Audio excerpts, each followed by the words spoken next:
ട്യൂഷന്റെ social science ട്യൂട്ടോറിയലിലേക്ക് എല്ലാവർക്കും സ്വാഗതം.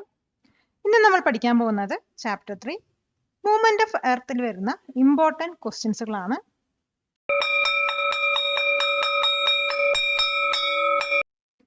Question: look at the given figure and answer the following questions related to rotation. അപ്പോൾ താഴെ ഒരു ഫിഗർ തന്നിട്ടുണ്ട്. അപ്പോൾ ഈ ഒരു ഫിഗർ വന്നിട്ട് റൊട്ടേഷനുമായി റിലേറ്റഡ് ആണ്. അപ്പോൾ ഇതിനനുസരിച്ചിട്ട് ഈ ഒരു ഫിഗർ നോക്കിയിട്ട് രണ്ട് ക്വസ്റ്റ്യൻസിന് ആൻസർ നമ്മൾ ചെയ്യേണ്ടത്. അല്ല, ആദ്യത്തെ ക്വസ്റ്റ്യൻ പറയുന്നത് A direction of the earth rotation, B tilt of the earth axis. അതായത് എർത്തിന്റെ റൊട്ടേഷനിൽ വരുന്ന ഡയറക്ഷനും അതുപോലെ തന്നെ എർത്ത് ആക്സിസിന്റെ ടിൽറ്റിനെ കുറിച്ചിട്ടാണ് നമ്മൾ ഈ ഒരു ഫിഗറിൽ നിന്നും ആൻസർ ചെയ്യേണ്ടത്. അപ്പോൾ ആദ്യത്തെ ക്വസ്റ്റ്യൻ പറയുന്നത് എർത്തിന്റെ റൊട്ടേഷന്റെ ഡയറക്ഷൻ ആണ്. അപ്പോൾ ഡയറക്ഷൻ ഓഫ് എർത്ത് റൊട്ടേഷൻ പറയുന്നത് വെസ്റ്റ് ടു ഈസ്റ്റ് ആയിരിക്കും. അപ്പോൾ നമ്മുടെ ഫിഗറിൽ തന്നെ അറിയാം. അപ്പോൾ ഇവിടെ ആരോ കൊടുത്തിട്ടുണ്ട്. അപ്പോൾ വെസ്റ്റ് ടു ഈസ്റ്റ് ആണ് എർത്തിന്റെ റൊട്ടേഷൻ വരുന്നത്. ഇനി എർത്ത് ആക്സിസിന്റെ ടിൽറ്റിനെ കുറിച്ച് നോക്കുകയാണെങ്കിൽ ഈ ഫിഗറിൽ നിന്ന് നമുക്ക് മനസ്സിലാക്കാൻ കഴിയുന്നതാണ് എർത്തിന്റെ ആക്സിസ് വന്ന് ടിൽറ്റ് ചെയ്തിട്ടുണ്ട്. ടിൽറ്റ് വരുമ്പോൾ ഒന്ന് ചെരിഞ്ഞിട്ട് നിൽക്കുന്നുണ്ടെന്നാണ്. അപ്പോൾ ഇതിന്റെ ആൻസർ നമുക്ക് എങ്ങനെ എഴുതാൻ നോക്കാം. The direction of earth's rotation is from west to east. The figure shows that earth's axis is tilted. Question: what is the difference between Earth's rotation and revolution, and what are their primary effects? എർത്തിന്റെ റൊട്ടേഷനും റെവല്യൂഷനും തമ്മിലുള്ള difference എന്താണ്, അതിന്റെ primary effects എന്തൊക്കെയാണ്? അപ്പൊ എർത്തിന്റെ rotation എന്ന് പറയുന്നത് earth അതിന്റെ ആക്സിസിൽ നിന്ന് സ്പിൻ ചെയ്യുന്നതാണ്. അപ്പോൾ ഒരു റൊട്ടേഷൻ കംപ്ലീറ്റ് ചെയ്യാൻ വേണ്ടിയിട്ട് 24 hours ആണ് എർത്ത് എടുക്കുന്നത്. ഈ റൊട്ടേഷൻ മൂലമാണ് നമുക്ക് ഡേയും നൈറ്റും അനുഭവപ്പെടുന്നത്. പിന്നെ വരുന്നത് റെവല്യൂഷനാണ്. റെവല്യൂഷൻ പറയുന്നത് എർത്ത് സണ്ണിന് ചുറ്റും കറങ്ങുന്ന ആ ഒരു മൂവ്മെന്റ് ആണ്. അപ്പോൾ സണ്ണിന് ചുറ്റും ഒരു റൗണ്ട് അല്ലെങ്കിൽ ഒരു റെവല്യൂഷൻ എർത്തിൽ നടത്തുന്നതിന് വേണ്ടിയിട്ട് 365 days എടുക്കും. അതായത് ഒരു 1 year ആണ് എടുക്കുന്നത്. ഈ ഒരു റെവല്യൂഷൻ മൂലമാണ് നമുക്ക് സീസൺസ് ഒക്കെ ഉണ്ടാകുന്നത്. പിന്നെ ആൻസർ നമുക്ക് ഇങ്ങനെ എഴുതാൻ നോക്കാം. Earth's rotation is it spinning on its axis, taking 24 hours, and it causes day and night. Revolution is Earth's movement around the sun, taking about 365 days, and it causes the seasons. Both movements are fundamental to how we experience time and climate on Earth. Question: what are the two main effects of Earth's rotation? Earth rotation-ൽ വരുന്ന രണ്ട് main effects എന്തൊക്കെയാണ്? ഇപ്പോൾ earth റൊട്ടേഷനിൽ വരുന്ന രണ്ട് main effects പറയുന്നത് day and നൈറ്റിന്റെ ഒക്കറൻസും അതുപോലെ തന്നെ കൊറോളിസിസ് എഫക്റ്റും ആണ്. അപ്പോൾ ഈ എർത്ത് സ്പിൻ ചെയ്യുന്ന സമയത്ത് സൺലൈറ്റ് വരുന്ന ആ ഒരു ഏരിയ ഡേയും സൺലൈറ്റ് കിട്ടാത്ത ഏരിയ വന്നിട്ട് നൈറ്റും ആയിട്ടാണ് അനുഭവപ്പെടുന്നത്. അപ്പോൾ അത് ഈ ഒരു എർത്ത് റൊട്ടേഷൻ മൂലം ഉണ്ടാകുന്ന ഒരു എഫക്റ്റ് ആണ്. പിന്നെ വരുന്നത് കൊറോളിസിസ് എഫക്റ്റ് ആണ്. അതായത് ഈ എർത്ത് സ്പിൻ ചെയ്യുന്ന കാരണം വിൻസിന്റെയും അതുപോലെ ഓഷൻ കറൻസിന്റെ ഒക്കെ ഡയറക്ഷനെ ഇൻഫ്ലുവൻസ് ചെയ്യുന്നതിനെയാണ് കൊറോളിസിസ് എഫക്റ്റ് എന്ന് പറയുന്നത്. അപ്പോൾ ഈ രണ്ട് എഫക്ട്സ് ആണ് എർത്ത് റൊട്ടേഷൻ മൂലം ഉണ്ടാകുന്നത്. അപ്പോൾ ഇതിന്റെ ആൻസർ നമുക്ക് എങ്ങനെ എഴുതാൻ നോക്കാം. The two main effects of the Earth's rotation are the occurrence of day and night and the Coriolis effect. As the Earth spins, different parts are exposed to or hidden from sun's light, creating the daily cycle. The Coriolis effect influences the direction of winds and ocean currents due to the Earth's spinning motion. Question: explain the concept of the circle of illumination. Circle of illumination പറയുന്ന കൺസെപ്റ്റിനെ കുറിച്ചിട്ട് explain ചെയ്യുക. അതായത് sunlight എർത്തിൽ fall ചെയ്യുന്ന സമയത്താണ് ഈ circle of illumination ഉണ്ടാകുന്നത്. ഈ circle of illumination എന്ന് പറയുന്നത് എർത്തിനെ ഡേ പാർട്ടും അതുപോലെ നൈറ്റ് പാർട്ടും ആയിട്ട് ഡിവൈഡ് ചെയ്യുന്ന ഇമാജിനറി ലൈനാണ്. അപ്പോൾ ഈ ഒരു ലൈൻ പറയുന്നത് എർത്ത് ആക്സിസിന് പാരലൽ ആയിരിക്കില്ല. അതുകൊണ്ട് തന്നെയാണ് ചില ഭാഗങ്ങളിൽ ഡേന്റെയും നൈറ്റിന്റെയും ലെങ്ത് വേരി ചെയ്തിട്ട് നമുക്ക് കാണാൻ കഴിയുന്നത്. അപ്പോൾ ഇതിന്റെ ആൻസർ നമുക്ക് എങ്ങനെ എഴുതാൻ നോക്കാം. The circle of illumination is an imaginary line that divides the earth into illuminated part, that is day, and the dark part, that is night. It is formed by the sun's light falling on the earth. This circle is not parallel to the earth's axis, which is why different parts of the earth experience varying length of day and night throughout the year. Question: what is the duration of one complete rotation of the Earth? How does this impact our daily lives? എർത്തിൻ്റെ ഒരു complete റൊട്ടേഷൻ്റെ duration എന്താണ്? ഈ ഒരു earth rotation വന്നിട്ട് നമ്മുടെ daily ലൈഫ്സിനെ എങ്ങനെയാണ് impact ചെയ്യുന്നത്? എർത്തിന് ഒരു rotation complete ചെയ്യാൻ വേണ്ടിയിട്ട് 23 hours 56 minutes and 4 seconds എടുക്കുന്നുണ്ട്. ഇതിനാണ് നമ്മൾ റൗണ്ട് ചെയ്തിട്ട് 24 hours എന്ന് പറയുന്നത്. അപ്പോൾ ഈ ഒരു റൊട്ടേഷനാണ് നമ്മൾ ഡെയിലി ലൈഫിൽ എക്സ്പീരിയൻസ് ചെയ്യുന്ന ഡേയും നൈറ്റിനും റെസ്പോൺസിബിൾ ആയിട്ട് വരുന്നത്. അപ്പോൾ ഇതിന് ആൻസർ നമുക്ക് എങ്ങനെ എഴുതാൻ നോക്കാം. One complete rotation of the Earth takes 23 hours 56 minutes and 4 seconds, commonly rounded to 24 hours. This rotation is responsible for the cycle of day and night we experience every day. It dictates our daily schedules, sleep patterns, and the biological rhythms of life on Earth. Question: describe aphelion and perihelion. When do they occur? അപ്പിഹീലിയനും പെരിഹീലിയനും പറഞ്ഞാൽ എന്താണ്, അത് എപ്പോഴാണ് occur ചെയ്യുന്നത്? ഇപ്പം അപ്പിഹീലിയൻ പറയുന്നത് എർത്തിൻ്റെ ഓർബിറ്റിൽ വരുന്ന ഒരു point ആണ്. ഈ പോയിന്റ് വന്നിട്ട് സണ്ണിൽ നിന്നും വളരെയധികം ദൂരെയായിരിക്കും. അപ്പം അതിൻ്റെ ഡിസ്റ്റൻസ് പറയുന്നത്, അത് സണ്ണിൽ നിന്നും അതിൻ്റെ ഡിസ്റ്റൻസ് എന്ന് പറയുന്നത് 152 million kilometers ആണ്. ഇത് കോമൺലി ഒക്കർ ചെയ്യുന്നത് ജൂലൈ മാസത്തിലായിരിക്കും. പിന്നെ വരുന്നത് പെരിഹീലിയൻ ആണ്. ഇപ്പം പെരിഹീലിയൻ പറയുന്നത് സണ്ണുമായിട്ട് ക്ലോസസ്റ്റ് ആയിട്ടുള്ള എർത്തിൽ വരുന്ന ഒരു പോയിന്റ് ആണ്. അതിൻ്റെ ഡിസ്റ്റൻസ് എന്ന് പറയുന്നത് 147 million kilometers ആണ്. അപ്പോൾ ഇത് കോമൺലി ഒക്കർ ചെയ്യുന്നത് ജനുവരി മാസത്തിലാണ്. അപ്പോൾ ഇതിൻ്റെ ആൻസർ നമുക്ക് എങ്ങനെ വിശദീകരിച്ച് എഴുതാൻ നോക്കാം.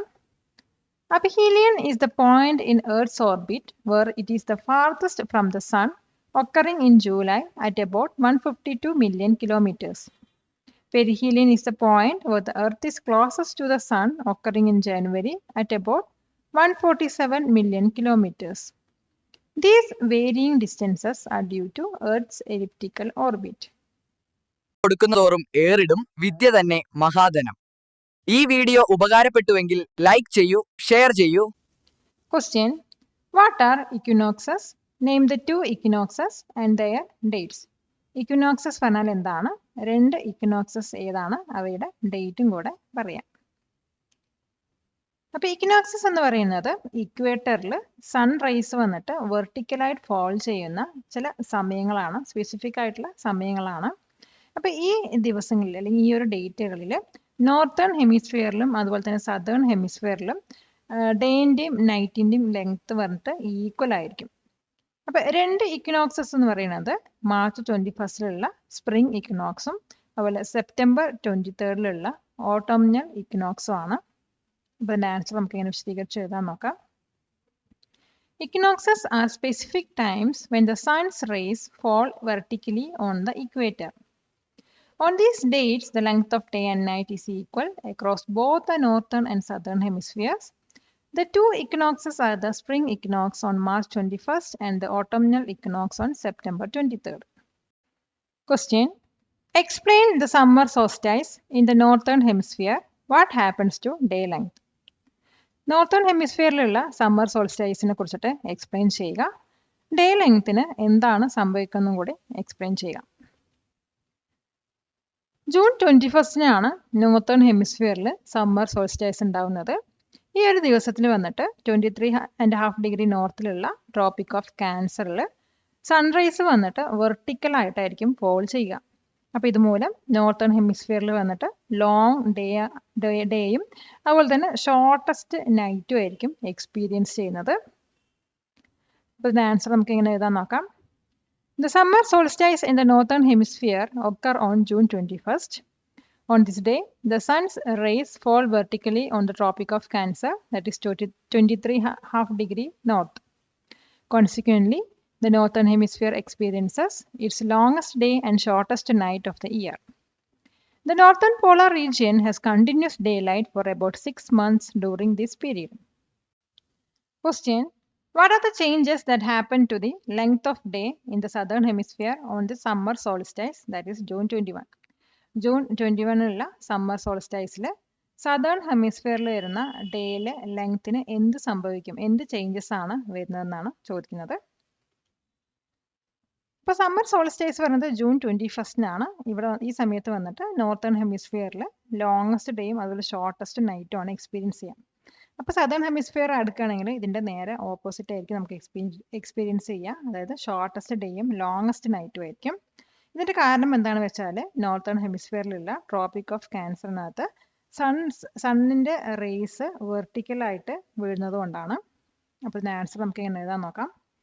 On the summer solstice, June 21st, the northern hemisphere experiences the longest day and the shortest night. In the southern hemisphere, this means it experiences its shortest day and longest night. This is because the sun's vertical rays are over the Tropic of Cancer in the northern hemisphere. Question: what will be the duration of the night in the southern polar region when there is daylight for 6 months in the northern polar region? Northern polar റീജിയനിൽ ഒരു 6 മന്ത്സോളം day light അനുഭവപ്പെടുമ്പോൾ southern polar റീജിയനിൽ നൈറ്റിൻ്റെ duration എന്തായിരിക്കും?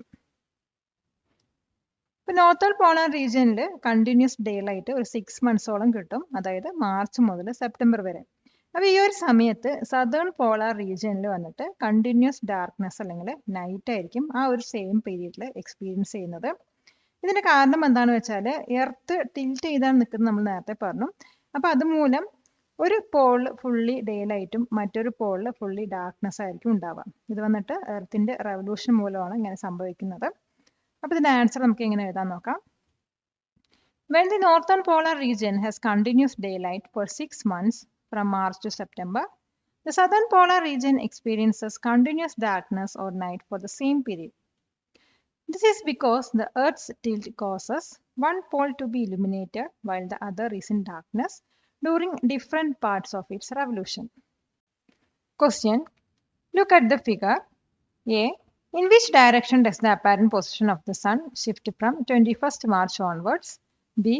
On which latitude do the sun's rays fall vertically on 21st June? അപ്പോൾ താഴെ ഒരു figure തന്നിട്ടുണ്ട്. അപ്പോൾ ഇതിൻ്റെ അടിസ്ഥാനത്തിലാണ് രണ്ട് ക്വസ്റ്റ്യൻ തന്നിരിക്കുന്നത്.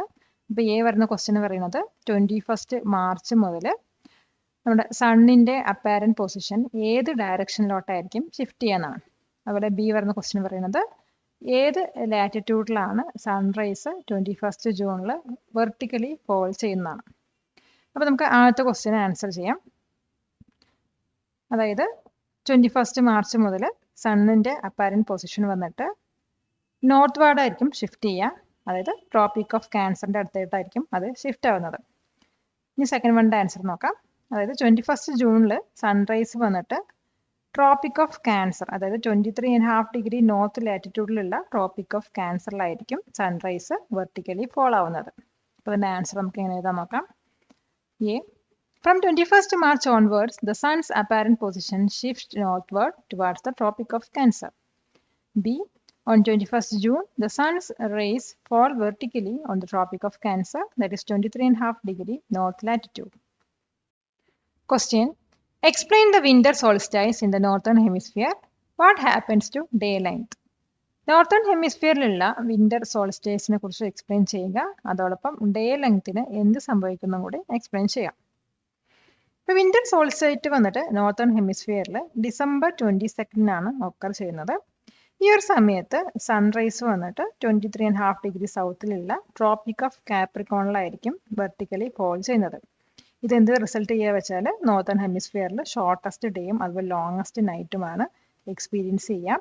അതേസമയം നോർത്തേൺ പോളാർ റീജിയനിൽ എക്സ്പീരിയൻസ് ചെയ്യുന്നത് 6 മാസത്തോളം കണ്ടിന്യൂസ് ഡാർക്ക്നെസ് ആയിരിക്കും.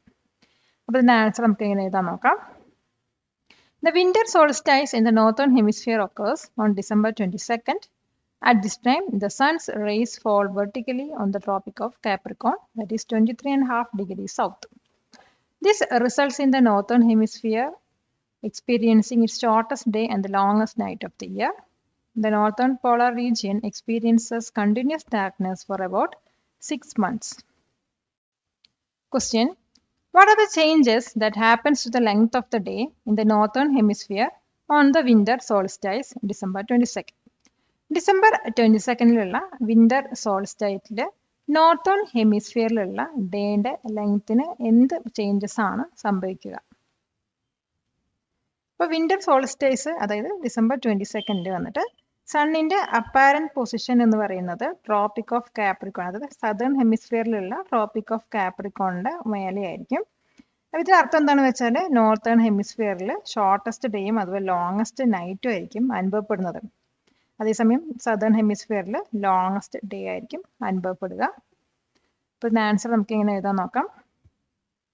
On the winter solstice, that is December 22nd, the sun's apparent position is over the Tropic of Capricorn in the southern hemisphere. This means the northern hemisphere experiences its shortest day and longest night. Conversely, the southern hemisphere has its longest day. Question: what is the significance of the Tropic of Cancer and Tropic of Capricorn in relation to sun's apparent movement? സൂര്യന്റെ apparent മൂവ്മെന്റുമായി relate ചെയ്തിട്ട് tropic of ക്യാൻസറിന്റെയും tropic of കാപ്രിക്കോണിന്റെയും സിഗ്നിഫിക്കൻസിന് എന്തൊക്കെയാണെന്ന് എഴുതാം. ഇപ്പോൾ tropic of cancer പറയുന്നത് 23½ degree നോർത്തിലും tropic of Capricorn എന്ന് പറയുന്നത് 23½ degree സൗത്തിലാണ് വരുന്നത്. അപ്പോൾ ഈ ഒരു സ്ഥലങ്ങളിൽ വന്നിട്ട് സൺറൈസ് വന്നിട്ട് വെർട്ടിക്കൽ ആയിട്ടായിരിക്കും അവിടെ ഫോൾ ചെയ്യുന്നത്. അതുകൊണ്ട് ഇത് നോർത്തേൺ മോസ്റ്റും സദേൺ മോസ്റ്റും ലാറ്റിറ്റ്യൂഡ് ആയിട്ടാണ് മാർക്ക് ചെയ്തിരിക്കുന്നത്. എർത്തിന്റെ ആക്സിസ് ടിൽറ്റ് ചെയ്തുകൊണ്ടും അതുപോലെ റെവല്യൂഷൻ മൂലമാണ് സണ്ണിന്റെ അപ്പാരന്റ് പൊസിഷൻ വന്നിട്ട് ഈ രണ്ട് ട്രോപ്പിക്കിന്റെ ഇടയിലൂടെ ഷിഫ്റ്റ് ചെയ്തുകൊണ്ടിരിക്കുന്നത്. ഈ ഒരു മൂവ്മെന്റ് വന്നിട്ട് നമ്മുടെ സീസൺസ് ചേഞ്ചിനെയും അതുപോലെ ഡേന്റെയും നൈറ്റിന്റെ ഒക്കെ ലെങ്ത് വേരി ചെയ്യുന്നത്. അപ്പൊ ഇതിന്റെ ആൻസർ നമുക്ക് എങ്ങനെ എഴുതാൻ നോക്കാം. The Tropic of Cancer, that is 23½ degree north, and the Tropic of Capricorn, that is 23½ degree south, mark the northernmost and southernmost latitudes where the sunrays can fall directly overhead. Due to Earth's axial tilt and revolution, the sun's apparent position shifts between these two tropics throughout the year. This movement determines the changing seasons and the varying length of day and night across different regions. Join Top Tuition Center today to achieve excellent success through small batch-sized tuition classes for high school students. Question: explain how the length of day and night changes from the equator towards the poles. ഇക്വേറ്ററിൽ നിന്നും പോൾസിലോട്ടുള്ള ഡേയും നൈറ്റിന്റെയും ലെങ്ത്തിൽ വരുന്ന ചേഞ്ചസിനെ കുറിച്ചിട്ട് explain ചെയ്യുക.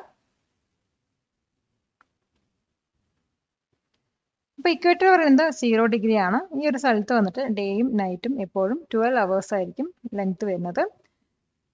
അതേസമയം ഇത് പോൾസിലോട്ട് move ചെയ്യുന്ന സമയത്ത് ഡേയും നൈറ്റിന്റെയും ലെങ്ത്തിൽ വേരിയേഷൻ സംഭവിക്കുന്നുണ്ട്. അതായത് സമ്മറിൽ വന്നിട്ട് ഹെമിസ്ഫിയറിൽ നോർത്തേണും അതുപോലെ സദേൺ ഹെമിസ്ഫിയറിലും ഡേയ്സ് പറയുന്നത് ലോങ്ങർ ആയിരിക്കും. അതായത് പോൾസിലോട്ട് പോകുന്നതോറും ഡേയ്സ് ലോങ്ങർ ആയിരിക്കും. എക്സാമ്പിളായി പറയണമെങ്കിൽ 24 hours at 90 degree നോർത്ത് ആയിരിക്കും ജൂൺ 21. ഇനി വിന്റർ സമയം എടുക്കുകയാണെങ്കിൽ നൈറ്റ്സ് പറയുന്നത് ലോങ്ങർ ആയിരിക്കും. ഇത് വന്നിട്ട് കണ്ടിന്യൂസ് ഡാർക്ക്നെസ് ആയിരിക്കും പോൾസിൽ അനുഭവപ്പെടുക. അപ്പോൾ ഇതിന്റെ ആൻസർ നമുക്ക് എങ്ങനെ എഴുതാൻ നോക്കാം. At the equator 0 degree, day and night are always 12 hours long, especially around the equinox. As one moves towards the poles, the variation in day and night length becomes more extreme, particularly during solstice. During summer in a hemisphere, days are longer towards its pole. Example, 24 hours at 90 degree north on June 21st. Conversely, during winter, nights are longer, potentially leading to continuous darkness at the poles. Question: what is standard time and why is it necessary? Standard time പറഞ്ഞാൽ എന്താണ്, എന്തുകൊണ്ടാണ് അത് അത്യാവശ്യമാണെന്ന് പറയുന്നത്. Standard time എന്ന് പറയുന്നത് ഒരു specific ലോങ്ങിറ്റ്യൂഡിന്റെ ബേസിസിൽ set ചെയ്യുന്ന ഒരു യൂണിഫോം ടൈമാണ്. ഇതൊരു ലാർജ് റീജിയനോ അല്ലെങ്കിൽ കൺട്രിക്കാണ് സെറ്റ് ചെയ്യുന്നത്. ഇത് വളരെയധികം നെസസറി ആണെന്ന് പറയാൻ കാരണം ഈ ഡിഫറെന്റ് ലോക്കൽ ടൈംസ് ഉണ്ടാക്കുന്ന കൺഫ്യൂഷൻ അവോയ്ഡ് ചെയ്യാനാണ്. അതേസമയം ആക്ടിവിറ്റീസ് ഒക്കെ കോർഡിനേറ്റ് ചെയ്യാനും ഇത് ഹെൽപ്പ് ചെയ്യുന്നു. അതായത് railway schedules, airline flights, broadcast ഒക്കെ കോർഡിനേറ്റ് ചെയ്യാനും ഈ ഒരു സ്റ്റാൻഡേർഡ് ടൈം ഹെൽപ്പ് ചെയ്യുന്നു. അപ്പോൾ ഇതിന്റെ ആൻസർ നമുക്ക് എങ്ങനെ എഴുതാൻ നോക്കാം. Standard time is a uniform time set for a large region or country based on specific longitude called the standard meridian. It is necessary to avoid confusion caused by the different local times in cities within the same country, which would vary based on their exact longitude. This helps in coordinating activities like railway schedules, airline flights, and broadcast. Question: What is Greenwich Mean Time? What is its significance? Greenwich Mean Time പറഞ്ഞാൽ എന്താണ്? അതിന്റെ significance എന്താണ്? Greenwich മീൻ time എന്ന് പറയുന്നത് 0 degree ലാറ്റിറ്റ്യൂഡിലുള്ള prime മെറീഡിയന്റെ local ടൈമാണ്. അപ്പോൾ ഇത് pass ചെയ്യുന്നത് ലണ്ടനിലുള്ള ഗ്രീൻവിച്ചിലൂടെയാണ്. അപ്പോൾ ഇത് വളരെയധികം സിഗ്നിഫിക്കൻ്റ് ആണ്. കാരണം മറ്റ് ടൈം സോൺസിന്റെ ഗ്ലോബൽ റെഫറൻസ് പോയിന്റ് ആയിട്ടാണ് ഇത് സെർവ് ചെയ്യുന്നത്. അതായത് മറ്റു ടൈം സോൺസ് ഒക്കെ കാൽക്കുലേറ്റ് ചെയ്യുന്നത് ഈ ഒരു ഗ്രീൻവിച്ച് മെറീഡിയൻ ടൈമിന്റെ ശേഷമോ അല്ലെങ്കിൽ മുമ്പിലോ ആയിട്ടാണ്. അപ്പോൾ ഇതിന്റെ ആൻസർ നമുക്ക് ഇങ്ങനെ എഴുതാൻ നോക്കാം. Greenwich Mean Time is the local time at the prime meridian, that is 0 degree longitude, which passes through Greenwich in London. It is significant because it serves as the global reference point for all other time zones. All other time zones are calculated as being ahead of or behind GMT, making it crucial for international time coordination.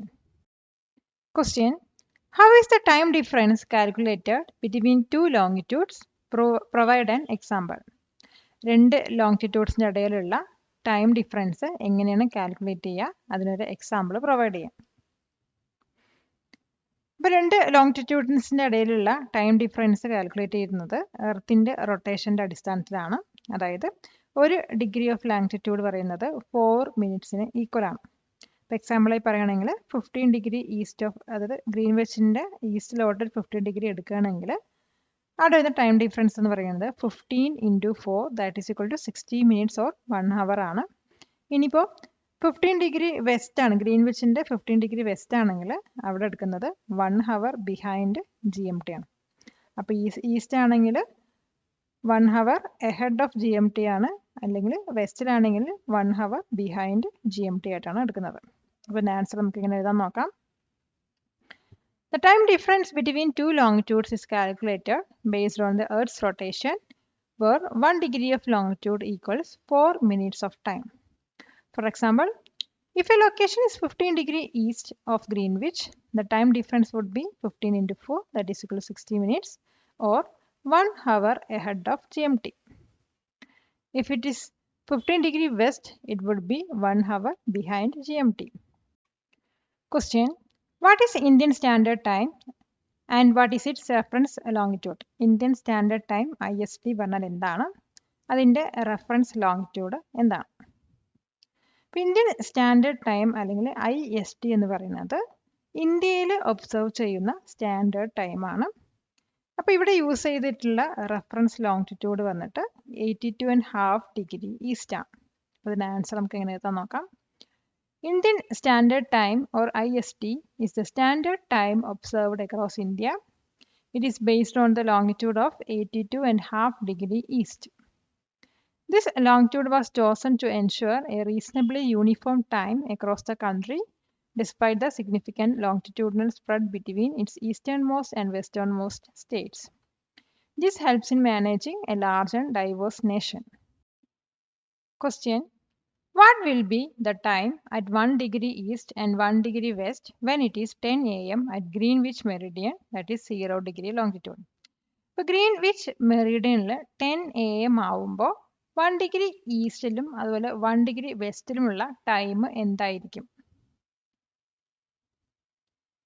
ഇപ്പോൾ Greenwich മെറിഡിയനിൽ 10 AM ആവുന്ന സമയത്ത് 1 degree ഈസ്റ്റിൽ വന്നിട്ട് അവിടെ കിട്ടുന്ന time 10:04 AM ആയിരിക്കും. കാരണം 1 degree longitude east എന്ന് പറയുന്നത് 4 മിനിറ്റ്സ് അഡ്വാൻസ് ആയിട്ടാണ് വരിക. അതായത് ഇപ്പോൾ തന്നിരിക്കുന്ന ടൈം പ്ലസ് 4 മിനിറ്റ് ആണ് വരുന്നത്.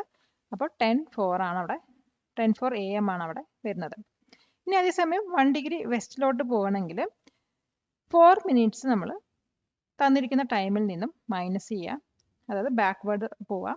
അതായത് 9:56 AM ആയിരിക്കും 1 ഡിഗ്രി വെസ്റ്റിൽ വരുന്നത്. അപ്പോൾ ഈ ഒരു കാൽക്കുലേഷനൊക്കെ വന്നിട്ട് എർത്തിൻ്റെ റൊട്ടേഷൻ വെസ്റ്റ് മുതൽ ഈസ്റ്റ് വരെയുള്ള ഈസ്റ്റിലോട്ടുള്ള എർത്തിൻ്റെ റൊട്ടേഷൻ്റെ അടിസ്ഥാനത്തിലാണ്. അപ്പോൾ ഇതിൻ്റെ ആൻസർ നമുക്ക് ഇങ്ങനെ എഴുതാൻ നോക്കാം.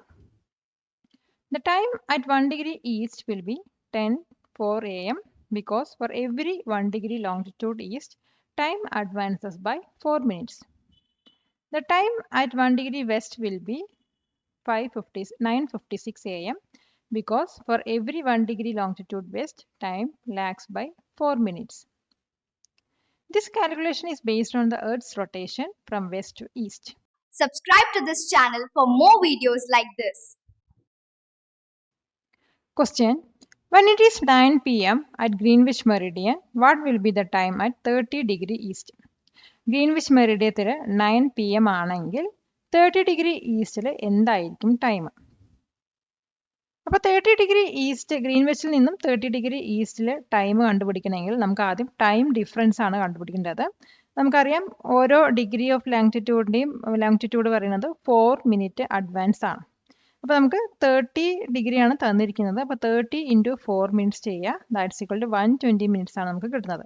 അപ്പോൾ 120 മിനിറ്റ്സ് പറയുന്നത് 2 ഹവേഴ്സ് ആണ്. അപ്പോൾ നമ്മുടെ ഗ്രീൻവിച്ച് ടൈമിൽ വന്നിട്ട് 9 PM ആണെങ്കിൽ പ്ലസ് 2 ഹവേഴ്സ് ആഡ് ചെയ്ത് കഴിഞ്ഞാൽ 30 ഡിഗ്രി ഈസ്റ്റിലുള്ള ടൈം നമുക്ക് കിട്ടും. അതായത് 9 PM plus 2 hours equal to 11 PM ആണ് 30 ഡിഗ്രി ഈസ്റ്റിൽ വരുന്ന ടൈം. അപ്പോൾ ഇതിന് ആൻസർ നമുക്ക് ഇങ്ങനെ എഴുതാൻ നോക്കാം. To find the time at 30 degree east from Greenwich, we first calculate the time difference. Each degree of longitude east means a 4-minute advance. So 30 × 4 minutes per degree equal to 120 minutes or 2 hours. Since it's 9 PM at Greenwich, the time at 30 degree east will be 11 PM, that is 9 PM plus 2 hours. Question. What is the time difference between Greenwich Meridian 0 degree longitude and Indian Standard Time 82.5 degree east? Greenwich മെറിഡിയൻ്റെയും Indian standard ടൈമിൻ്റെയും ഇടയിലുള്ള time difference എന്താണ്? ഇപ്പോൾ Indian standard time പറയുന്നത് 82.5 degree east ലോങ്റ്റിറ്റ്യൂഡിൻ്റെ ബേസിസിലാണ് നോക്കുന്നത്. അപ്പോൾ നമുക്ക് time difference Greenwich മെറിഡിയനിൽ നിന്നും കാണണമെങ്കിൽ ഓരോ ഡിഗ്രിയും 4 മിനിറ്റ്സ് കൊണ്ട് നമുക്ക് മൾട്ടിപ്ലൈ ചെയ്താൽ മതി. അപ്പോൾ 82.5 ഡിഗ്രി × 5 മിനിറ്റ്സ് ചെയ്ത് കഴിഞ്ഞാൽ നമുക്ക് 330 മിനിറ്റ്സ് ആണ് കിട്ടുന്നത്. അതായത് 5 ഹവേഴ്സ് 30 മിനിറ്റ്സ് ആണ് നമുക്ക് അവിടെ കിട്ടുന്നത്. അപ്പോൾ 5 ഹവേഴ്സ് 30 മിനിറ്റ്സ് നമ്മൾ ഗ്രീൻവിച്ച് മീൻ ടൈമിനെക്കാളും മുന്നിലാണ്. അപ്പോൾ ഇതിൻ്റെ ആൻസർ നമുക്ക് എങ്ങനെ എഴുതാൻ നോക്കാം. The Indian Standard Time is based on 82.5 degree east longitude. To find the time difference from Greenwich Meridian, we multiply the longitude by 4 minutes per degree. So 82.5 degree × 4 minutes per degree equal to 330 minutes.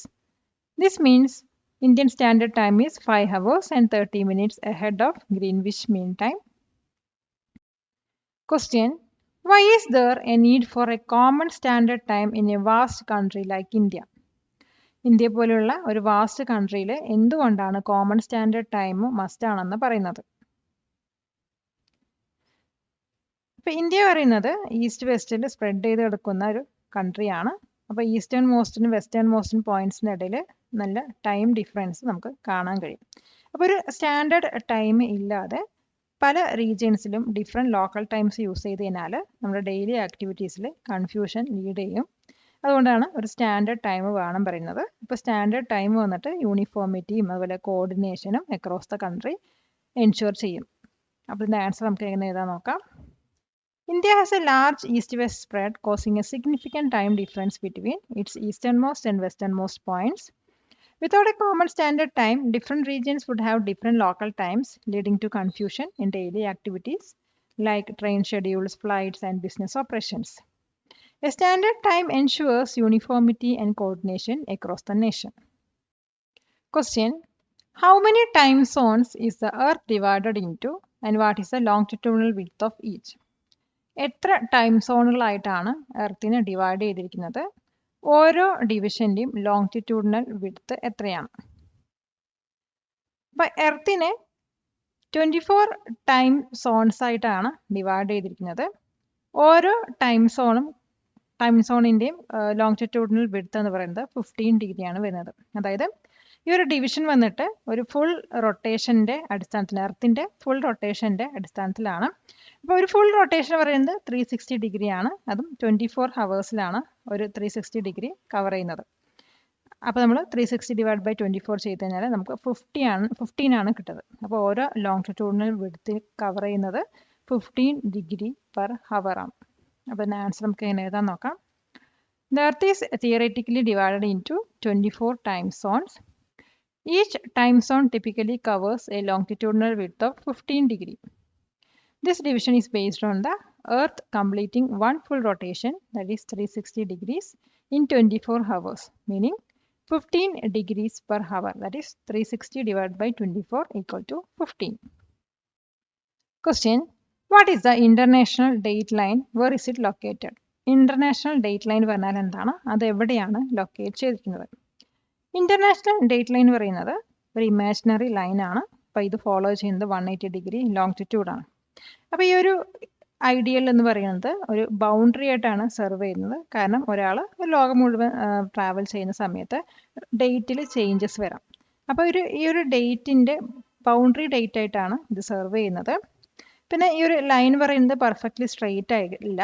കാരണം നമ്മൾ എല്ലാ land മാസസും കൺട്രീസൊക്കെ same ഡേറ്റിൽ വരുന്ന രീതിക്കാണ് ഇത് set ചെയ്തിരിക്കുന്നത്. അപ്പോൾ ഇതിൻ്റെ answer നമുക്ക് ഇങ്ങനെ എഴുതാൻ നോക്കാം. The international date line is an imaginary line that generally follows the 180 degree longitude. It serves as the boundary where the calendar date changes as one travels around the world. The line is not perfectly straight to avoid cutting through land masses and countries, ensuring that entire nations are on the same date. Palakkad നിവാസികളെ ഞങ്ങളുടെ class room ട്യൂഷനിലേക്ക് സ്വാഗതം ചെയ്യുന്നു. മറ്റൊരു വീഡിയോയുമായി വീണ്ടും കാണാം.